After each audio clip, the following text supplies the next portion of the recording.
Ayan mga guys, nasalpak natin yung cylinder head. Mamaya, balikan natin ha.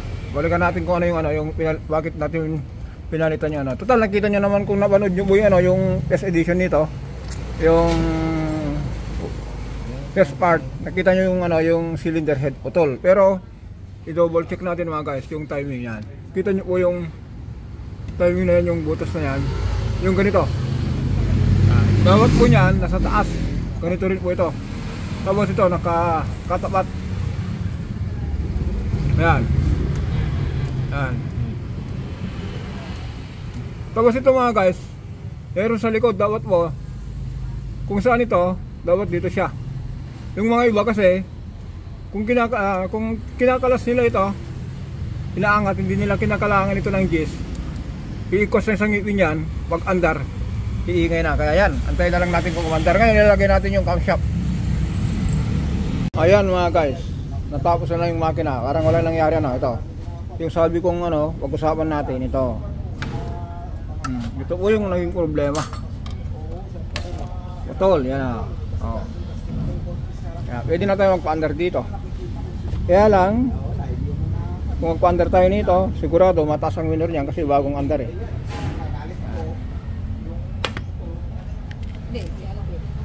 Alvin? Pwedeng start?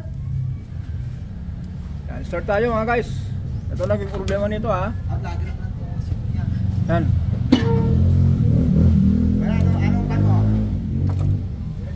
Yes. Sige, start. Ayun. Nung mga guys, kaya nga po palyado ito, naputol. Yan. Di ba po yung unang upload natin yan, yung under niya, mapalag. Tapos, isa pa. Yan. Kung nakita nyo po yung high tension wire, binigay na lang natin po yan kasi yan po yung mga iniiwan din ng mga customer. Ayan. Sinalitan natin yan. Ngayon mga guys, putol kasi po yan. Yan. Alam nyo po minsan, nang dahil dito, kung nag-misfire po yan, kung saan banda, isasagay na ng overheat yan. Iso. Kaya, sabi nga ni sir, one time daw na overheat niya. Andyan na po yung niya, yung record niya, pwedeng dahil doon sa na-overheat niya, tapos nadagdagan mo dito sa high tension wire na putol. Wala dito, dapat dito yan. Yan. Yan, pinong-pino na andar mga guys, tignan nyo po ha, pagbunot tayo ngayon ng high tension wire. Di ba po kahapon, itong dalawa, hindi po kahit bunutin mo, hindi nagbabago. Okay, bunutin natin.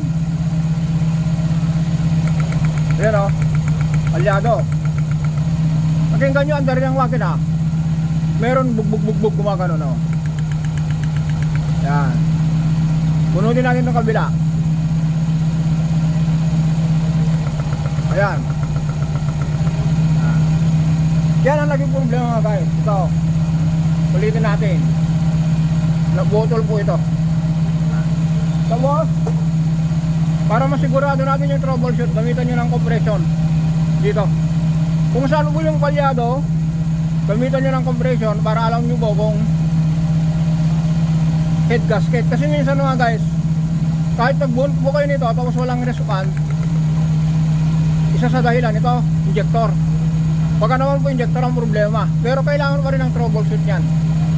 Yan ang ginawa natin dito. Yan.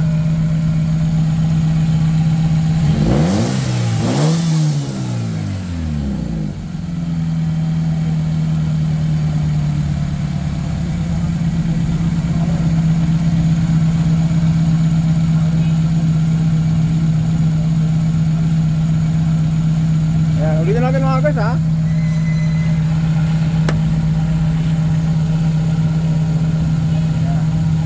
Kung mag-troubleshoot kayo, iangat ito. Ulitin ko lang. Yan. O yan ha. Kita nyo? Nanginginig. Yan.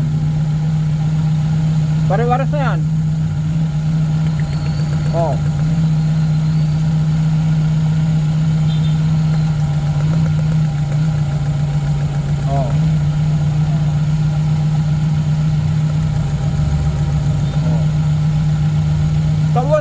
ano, kung hindi nag-react, halimbawa binunot nyo, kung hindi nag-react po, minsan po minanggagalingan high tension wire. Baka po yung high tension wire po bigay na, o kaya injector. Yun lang po ang kailangan. Ngayon, kung okay na po yung high tension wire, okay yung spark plug, lahat-lahat, gamitan nyo na po ng compression test. Eh kasi nung nakaraan, yung compression test ito mga guys, ano lang, 25 PSI lang. So okay na po siya.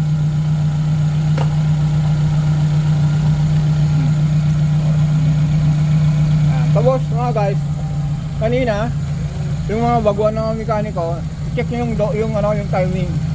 Minsan kasi mga guys, yung timing yan, kung hindi nyo po na-timing ng maayos, ang makina po maingay. Parang yung may hole na inaalog.